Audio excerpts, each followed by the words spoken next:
Hey everyone. So typically the way that I do videos is I basically kind of already set the program up beforehand, and then I work on it. I come back to it and I show y'all how to do it in a way that kind of allows me to walk through it easily. And I know that, you're probably thinking, well, that's kind of unfair because we have to try it for the first time, but I just always want to make sure my videos are nice and smooth. In this video for Lab 3.2, I'm actually going to do it live because I do think it's going to be rather easy.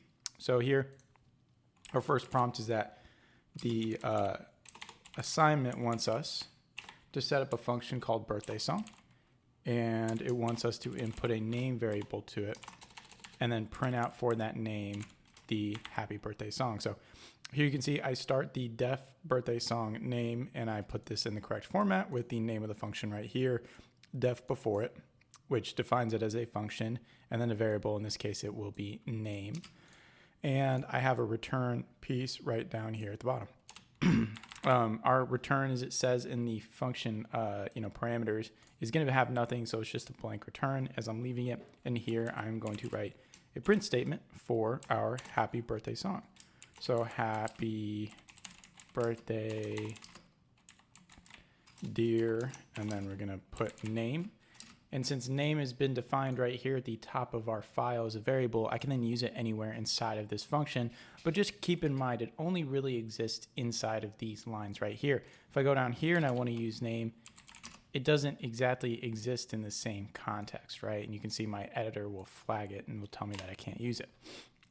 Happy birthday. So, and then of course I've got to do the actual happy birthday song. So here it would be happy birthday, dear someone, and you would start.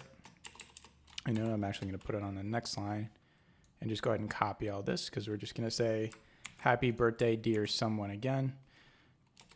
And then happy birthday, dear Donna. Happy birthday to you. Please put in the comments if I got the happy birthday song wrong because it's actually been a while since I've sung it. But I believe this kind of hits the major marks. So one thing I'm going to do is I'm going to put these spaces right there. Happy birthday, dear someone. Happy birthday to you. I'm going to put an exclamation mark. Now, of course, if we actually want this function to be used, we have to call the function. And here you can see I'm going to input a name, and the name will be Brad. And if I go ahead and click play and run lesson 3.2, you can see it prints all that out using my name exactly like we have it listed.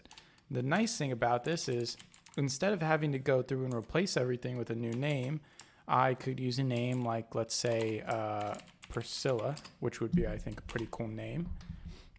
And if I do that, as you can see, it prints out my name, but then if I go ahead and give it just a buffer, so you can see both of these separately, and just give it a blank line, and I go ahead and click play, it does 2 happy birthday songs, one for me and one for Priscilla. And we could potentially put that in a loop if we wanted. We can use that as many times as we want while reducing the overall number of lines in our code, which is something amazing.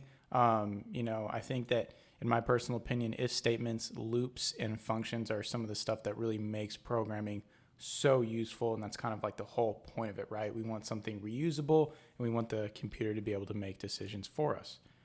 The next part of what we're going to do, and I'm going to go ahead and delete these for now, is that we want a function that randomly picks 5 cards from a deck, and it also wants us to be able to allow us to repeat cards.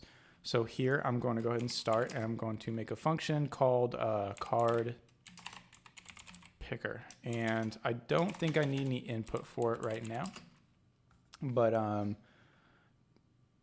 I think it just wants us to print these out, right? So basically it's going to be, I'm going to call it random card picker. That way I can kind of differentiate it from maybe a normal card picker. We want to make sure we are definitely definitive and well descriptive in our names without being too wordy like I am in my videos.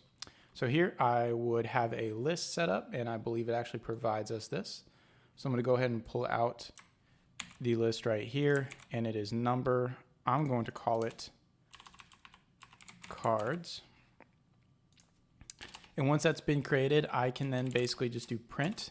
And I know that we have our random function that we've used before, so I do need to import that. So I'm going to go up here, import random. And then there's two ways to do this. I'm going to do it a slightly more complicated way. Actually, you know what? I'll do it the simple way, and then we can come to the complicated way later, right? So here I'm going to say that card 1, because I believe we're picking 5 cards from the deck. I'm going to say card 1 is equal to, and then I'm going to say cards dot, and then I'm going to go in here, say random, dot rand int. And then, of course, we know that our first argument of rand int is 0, because we want the lowest number in the total that we can get to be the very first index of our list.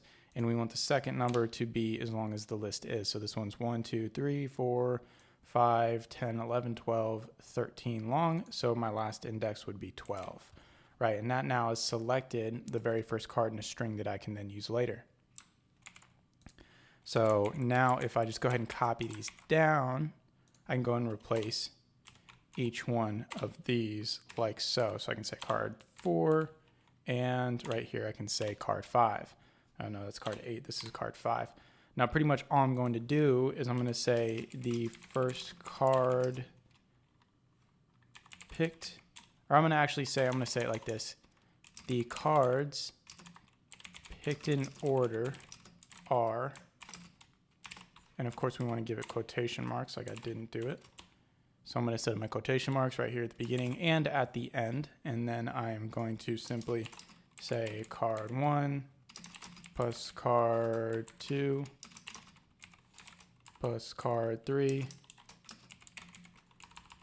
plus card 4, and of course plus card 5. And now if I call this function down here, random card picker, it should pretty much just pick me out those 4 or 5 cards. So you can see 9, 8, 10, Jack and Queen. And of course, to make this a little bit better, I'm going to actually say I want to add my spaces to each one of these cards right here. I'm going to see if this works the way I would like it. Instead of adding that in the string, I think this is a little bit neater. And as you can see here, it has spaced out those cards. And you can see they're also much different and random, which is part of the prompt. So that's pretty much how you do the lab. One thing I do want to note, as I noted before, was kind of how could I do this in a way that kind of collapses this. I think that this way, and I'm going to lecture for a second, but when we teach programming, right, we want to teach ways that make sense to beginners, because of course that is probably the audience that's watching these videos, right? We want to make stuff that functionally looks right and makes sense, right? So we set this up, and we have defined each one of these cards. We set them in strings and then string variables, and then we've used them down here. But another way you could possibly do this is you could kind of collapse that into a single thing. So you could say like the first card you got is, and then I would list it out. And instead of kind of doing the whole thing where I kind of list out each card, I would basically just use this random generator right here. And I would list it out like that. Now, of course, this works perfectly. Both of them would work fine. You would just list out the remainder of the cards. You know, I just think it's sort of a way that if you're looking at it, it doesn't exactly make sense the first time. And I think that, you know, kind of separating it and having it listed out neater like this certainly does have its benefits for beginner programmers. And, you know, in the example, weird program you might get, you know, kind of listing things out like this will make it much more readable later.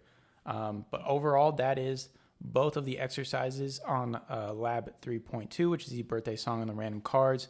Hopefully you're getting the hang of functions. Thank you very much for joining me for another lab for my YouTube channel. Thank you.